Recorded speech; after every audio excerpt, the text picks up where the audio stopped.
The Kraft Foods Company, makers of Kraft Quality Foods, presents Harold Perry as the Great Gildersleeve.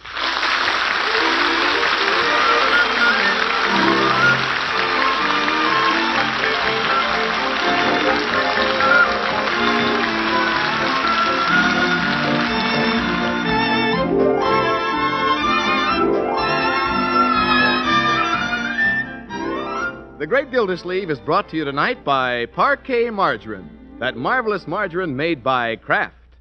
Parquet is the margarine millions prefer because it tastes so good. And it tastes so good because it's always fresh. In fact, Parquet margarine is so good in every way and for every purpose that Kraft can afford to make this offer. Double your money back if you don't say Parquet is the best margarine you ever tasted.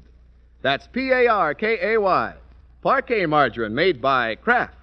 Ask for it at your grocer's tomorrow.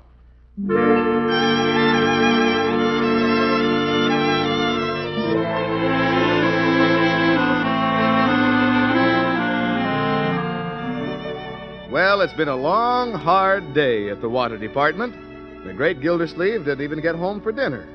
But now, back at long last, the water commissioner lowers himself into his easy chair and sinks to the bottom like a rock in his reservoir.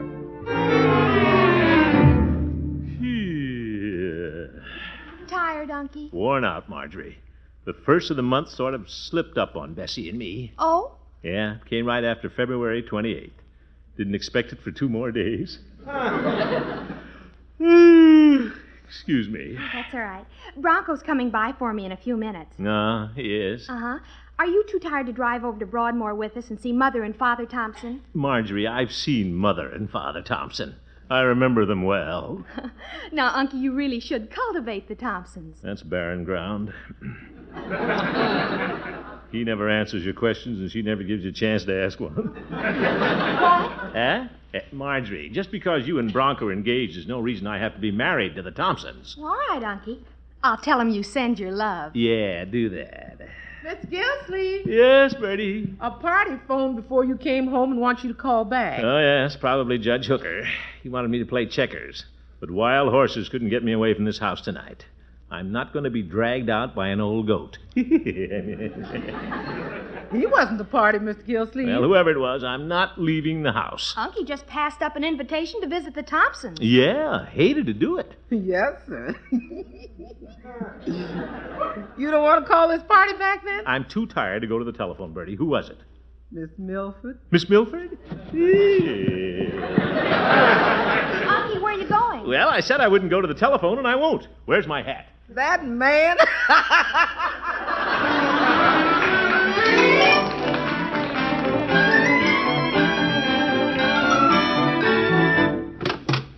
Why, Throckmorton. Hello, Catherine.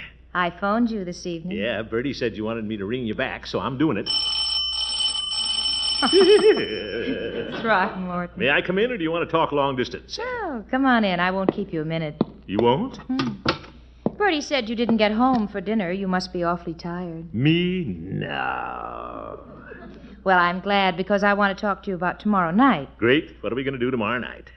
I've invited Marjorie over, remember? Oh, yes. You're going to help Marjorie with some sewing. Well, Why don't you and I sew for a couple of hours tonight?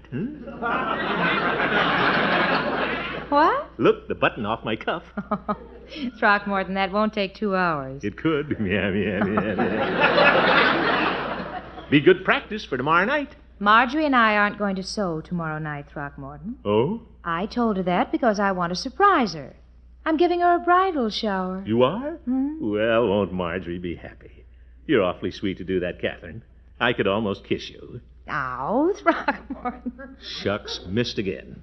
I wanted to know if you mind Bertie helping us out tomorrow night. Bertie, of course I don't mind. Anything at all, Catherine. That's wonderful. And Throckmorton, Huh? you know, giving this shower makes me realize how much I need a man around the house. You do? I mean, just to help with the preparations tomorrow night, of course. Oh, yes. You really won't mind helping out? Be delighted to help. I think I should be here anyway. After all, what's the shower without the water commissioner?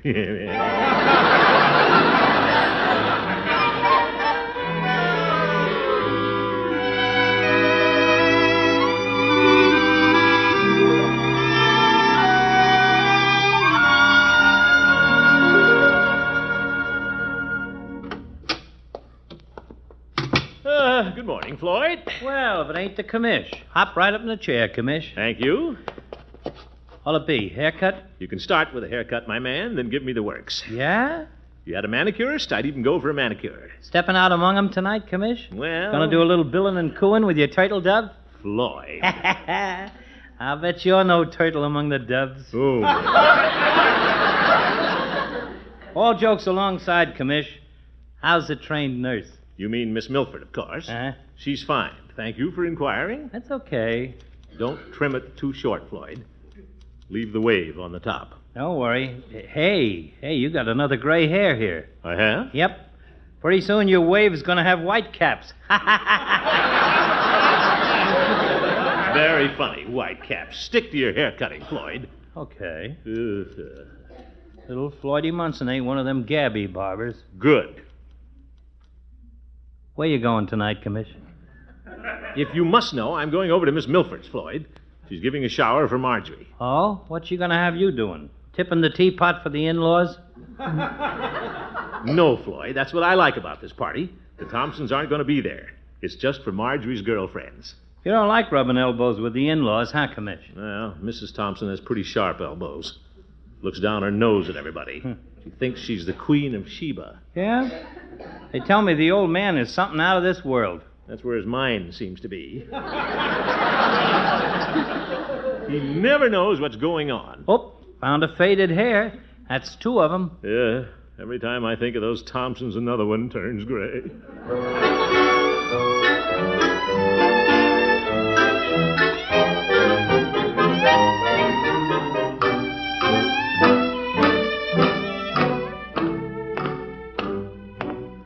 Well, I'm ready for Marjorie's surprise shower tonight. Yeah, and she'll like these candlesticks. Most people just bring something for the bride. But I got something for the groom, too. A candlestick apiece, his and hers. If I could just sneak in the house without Marjorie seeing me. Hi, Unky. Oh, hello, Marjorie. What's in the box? Box? What box? The one you just hid behind your back. Oh? Back isn't as broad as it used to be. It's all slipped around to the front. Come on, Unky. What's in the box? Cigars, my dear. Cigars 2 feet long? Well, I've been buying longer cigars, so I won't smoke them so short. Oh? Better get in the kitchen in high days. See you a little while, my dear. Ta-ta. Ta-ta. Yeah, she doesn't suspect a thing. Though April showers may come my way. Bertie. Those April showers. Bertie. Yes, sir? Marjorie will hear you. Don't mention showers. Mr. Gillsleeve, that's just a red herring Red herring? to throw off the track. What? Miss Marjorie knows she's going to get a shower sometime. And if I sing April showers, she'll think it's going to be next month. Very logical, Bertie. Bertie, where can I hide this box? It's cigars for some candlesticks for Marjorie. Oh, a shower present. That's nice. Let's just put it here in the pantry. Yeah, I'd like to give her something a little nicer, but I'm saving up for the wedding present. Can't let those Thompsons outdo me, Bertie. No, sir. If y'all keep feuding this way, it's going to be like the Hatfields and the McCoys. Bertie, it'll never come to that. As long as they stay on their side of the mountain. What's that? Oh, Catherine at the back door. Oh, hello, Throckmorton. Catherine, come on in. I knew Marjorie was home, so I came to the back door. Glad you did. Hello, Bertie. How's the cake? Just fine, Miss Milford. Just take a look in the oven. Oh, that's beautiful, Bertie. My favorite cake. Marble. Excuse the expression, Bertie. Can hardly wait to get to that shower. Throckmorton, you aren't planning to stay for the shower. Why not? Well, I just wanted you to come over early and help with the preparations, moving chairs and putting up tables. But... You wouldn't want to stay with a house full of girls. I wouldn't? Of course, you could talk to Mrs. Thompson. Mrs. Thompson? Is she going to be there? Do you know, Throckmorton, I nearly forgot her. Wouldn't that have been terrible? Tragic. Well, Catherine, you've convinced me that shower is no place for me. No, of course not. You men can take care of yourselves. Yes, men? Yes. Yes, I'm counting on you to entertain Mr. Thompson. Oh, nobody can entertain Mr. Thompson. Now, Throckmorton, it'll only be for about 4 hours. 4 hours with a gasping mackerel. Floyd's right. I can feel the whitecaps whipping up already.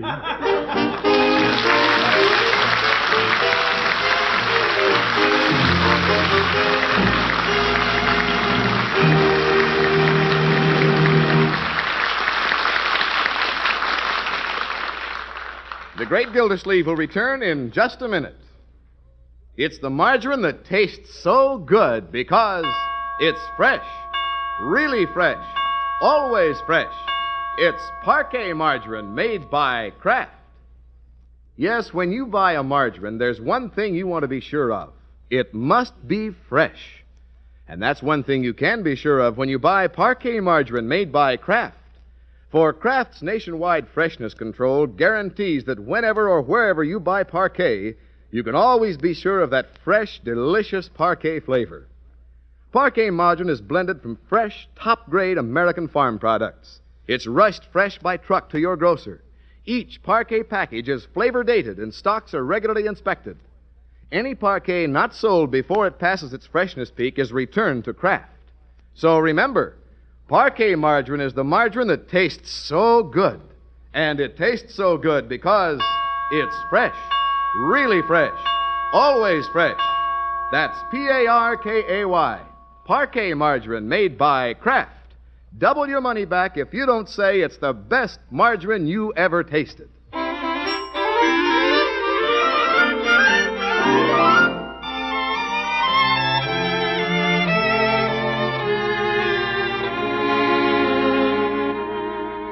Well, let's get back to the great Gildersleeve. He was all set to attend Marjorie's bridal shower when he found out he had to entertain Marjorie's prospective father-in-law. And he doesn't like the prospect. A whole evening with an absent-minded book lover.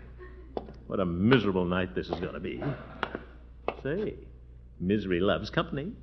Why don't I get some company?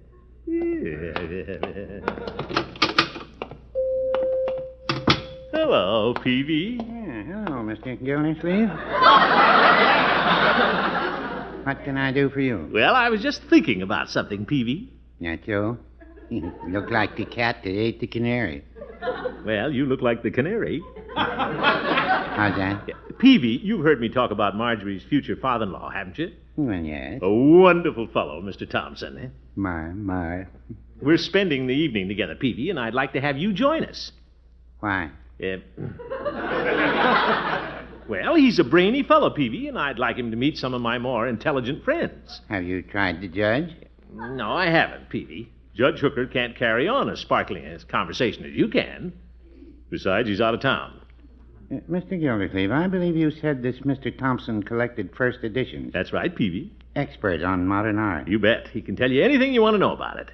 There must be something I had to do tonight. Peavy, don't you try to think of an excuse. Oh, I know. Yes. But come to think of it, Mr. Gildersleeve, I do have an obligation this evening. Oh? Mrs. Peavy wanted me at home to play off a rubber of flinch. Flinch? We've been playing for 20 years, and the games are tied. Oh, brother. Well, after playing for 20 years, I know you wouldn't want to give up an evening of flinch. Well, no, I wouldn't say that. You fellas care to drop by here around 9 o'clock? See you at 9, Peavy.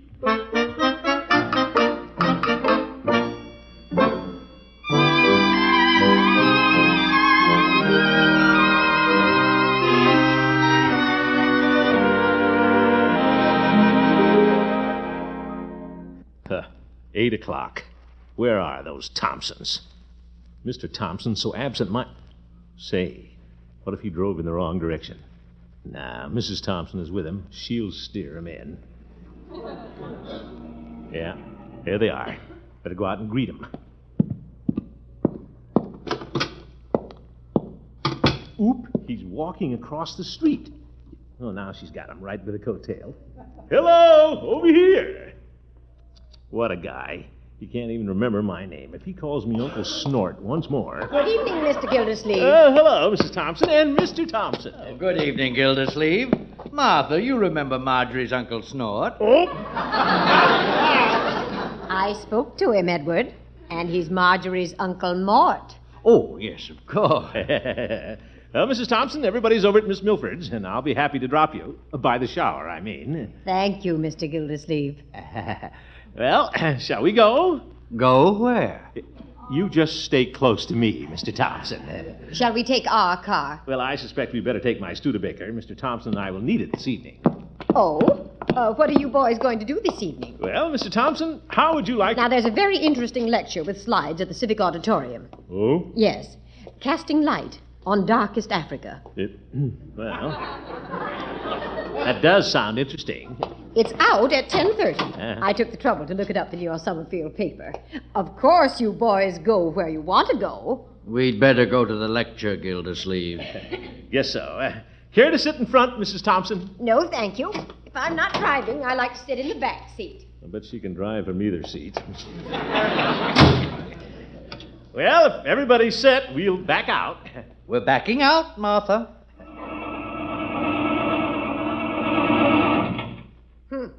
Flooded, Mr. Gildersleeve? No, Mrs. Thompson. Come on. You're backing onto your lawn, Mr. Gildersleeve. I'm watching. Careful of the tree on the other side. Watch out for the curb. Here comes a car. Talking radar. Mr. Gildersleeve, are you sure you know where Miss Milford lives? Oh, yes, been there several times. Careful of the corner, Mr. Gildersleeve. There's a traffic light. I know, I had it put there. Now it's turned green. Keep going. Please, Mrs. Thompson, I know how to drive. Zeke. Oh, good heavens. That woman would make any man strip his gears.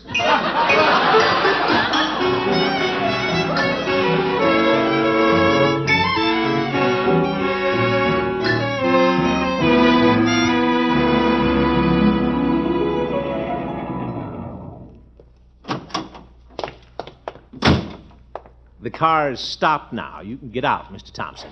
Out? Oh, yes. Well, I got rid of Mrs. Thompson, but I still have him. This evening certainly went sour.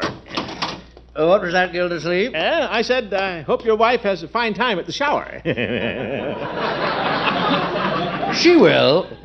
Who's the bridal shower for, Gildersleeve? Why, it's for Marjorie. Oh, I knew it couldn't be for Martha. No. Not this one. Well, we'll stop in here. Hello, Peavy. Oh, hello, Mr. Gildersleeve. Peavy, want you to meet Marjorie's future father-in-law, Mr. Thompson. Good evening, Mr. Peavy. I'm happy to meet you, Mr. Thompson. Mr. Gildersleeve's told me a lot about you. He has? What did he say? Shall I tell him, Mr. Gildersleeve?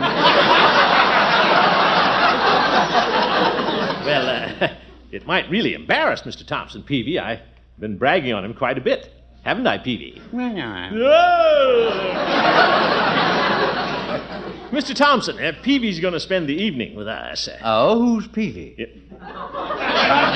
This is Peavy. Oh, to be sure, to be sure. I'll be ready as soon as I count the cash. That's fine, Peavy. By the way, where are we going? Well, it's been suggested that we go to a lecture. Lecture? Yeah, at the auditorium, Peavy. Casting light on darkest Africa. If you gentlemen will excuse me, I think I'll go home and play flinch with Mrs. Peavy. But, Peavy, we're counting on you. Gildersleeve, you two go if you want to. Don't count on me. What? I don't have to go to a lecture. I married one. Well, Thompson, you surprise me. Oh, it's Floyd. Hi, fellas. Hello, Floyd. You closing up, Peavy? I thought I'd walk home with you. Well, I'm not going home right now. Floyd, I'd like to have you meet Mr. Thompson. Floyd Munson, Mr. Thompson. How do you do, Mr. Munson? Hi. Thompson, huh? You got the same name as that in-law the commissioner's been battling with. Great joker, Mr. Thompson. Barber, you know. Barber thought his name was Munson. Oh. The barber's name is Munson. Floyd, this is Marjorie's future father-in-law. Oh. Gee, I'm sorry, Commish. I could cut my tongue out. I could help you. I'm ready. I'm ready to lock up the store. Shall we go? Where are we going? Floyd, we three have an evening planned. What do we have planned, Mr. Gildersleeve? Well, since you don't care for the lecture, we might go to the library. How you going to have any fun at the library? Floyd, Mr. Thompson is a collector of first editions. Newspapers? No. Floyd, he loves books. He travels all over looking for them. Oh. Oh, hey, speaking of traveling, a salesman was in the shop today. He had a great story about two guys... No, Floyd. I'd like to hear that. Yeah. Say, Gildersleeve, why don't we take him along? What? Mr. Munson appears to be quite lively. Say, are there any clubs in town, fellows? Clubs? Oh, you mean men's clubs, where you sit in an evening chair, an easy chair, and look out the window? No, nightclubs. I better go home to Mrs. Peavy. Wait a minute, Peavy. We haven't any nightclubs, Mr. Thompson. Well, where can we find some noise and activity? Noise? How about the bowling alley?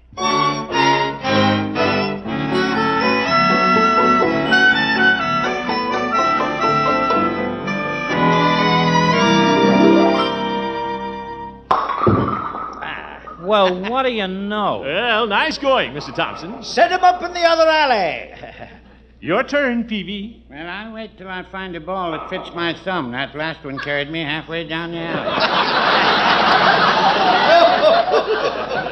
Oh, Peavy, you're a caution. Having fun, Mr. Thompson? Oh, yes, indeed. Cigarette, Gildersleeve? Cigarette? Mr. Thompson, I didn't know you smoked. Neither does Mrs. Thompson. He's painting the town tonight.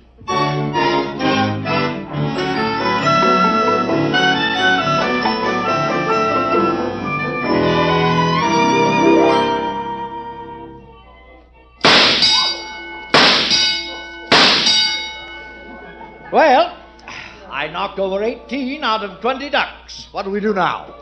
I don't know. You've had us through the penny arcade 3 times. Hey, Commish, I thought you said this guy Thompson was a dull tool. He's running us ragged. Yeah, I'm bushed, Floyd. Mr. Thompson, it's 11 o'clock. Perhaps we should all go home. Home? Nonsense, Gildersleeve. The night is young, and so are we. Well, I'm saying good night. I feel pretty old after 11 o'clock. Good night, Peavy.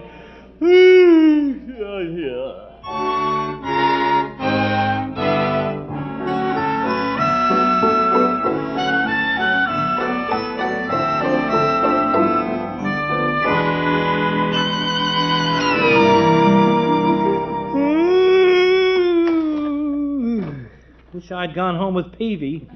What time is it, Commish? Yeah, Floyd, it's 1:15, according to that clock over the pinball machine. Hey, Gildersleeve! I hit the triple whammy. Look at it light up! He did. If he thinks that's a triple whammy, wait till his wife looks him in the eye. This guy never runs down, does he, Commish? He must take pills. We have to get him home, Floyd. Mr. Thompson, don't you think we should be going home? Home? I still have 20 nickels left. Have another Coke, fellows. Oh, my goodness. The evening's still a pup. Maybe a pup, but I know who's going to be in the doghouse.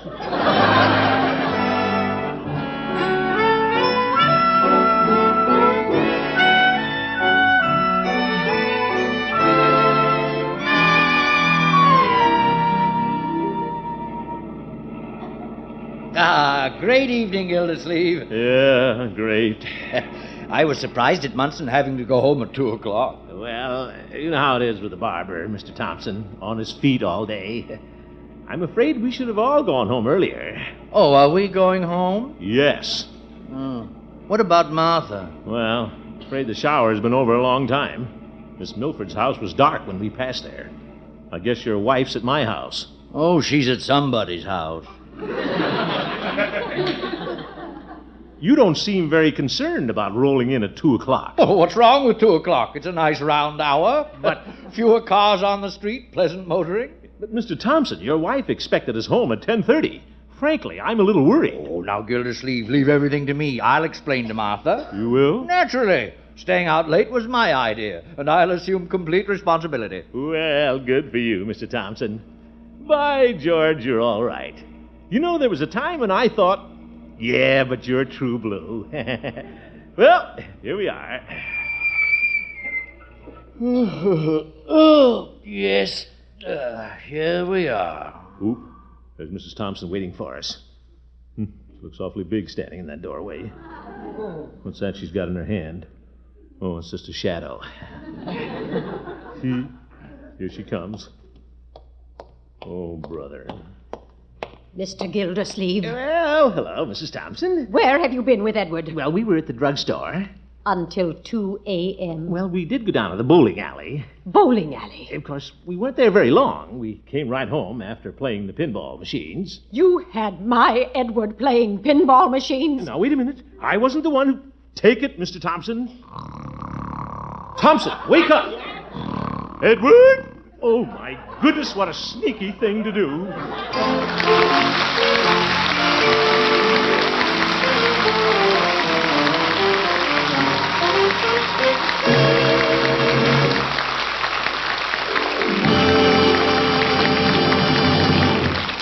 The Great Gildersleeve will be back very shortly. Tomorrow can be a red-letter day for you if it's the day you first try Parquet margarine. Once you've tried it, we know that you too will always consider Parquet margarine a real shopping find. For Parquet is the margarine that millions prefer because it tastes so good. And it tastes so good because it's always fresh. Parquet is the margarine so good that Kraft can afford to make this offer. Double your money back if you don't say it's the best margarine you ever tasted. Yes, if you don't agree Parquet is the best margarine you've ever tasted, send the empty carton with a letter stating your opinions, your name and address, and state the price you paid to Kraft, Box 1163, Chicago 90, Illinois. And Kraft will refund double the price you paid. Put Parquet on your shopping list right now. That's Parkay, Parquet margarine, made by Kraft.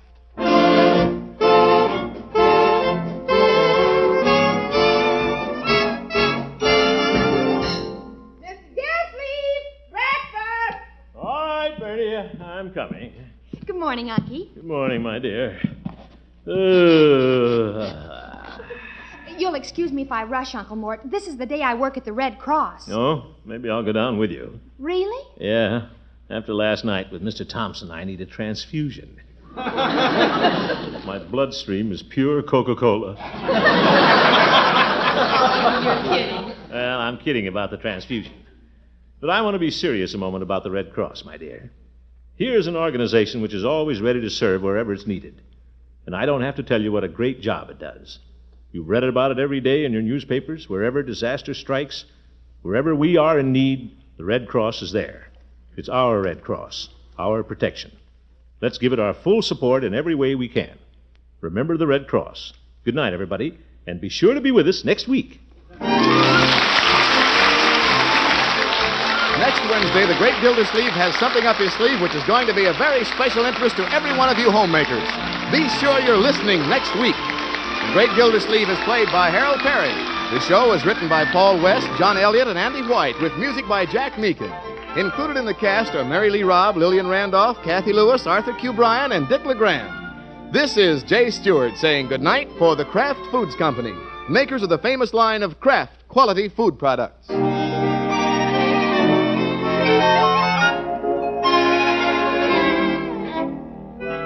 Want to put magic in leftover meals? Then have plenty of Kraft prepared mustard on hand. Mustard makes hidden flavors pop right out of leftover meats, adds new life to salad or egg dishes. You can get two kinds of Kraft prepared mustard, you know. Salad mustard, mild, delicately spiced, or Kraft mustard with snappy horseradish added. Have both on hand, for when you add a little mustard, you add a lot of tang. Get Kraft prepared mustard.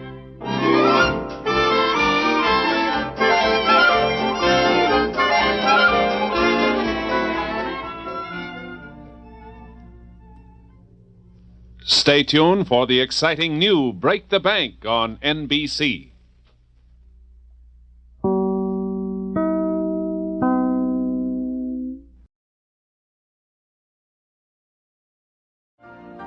You've been listening to the OTR Gold Network. Find more classic radio at otrgold.com.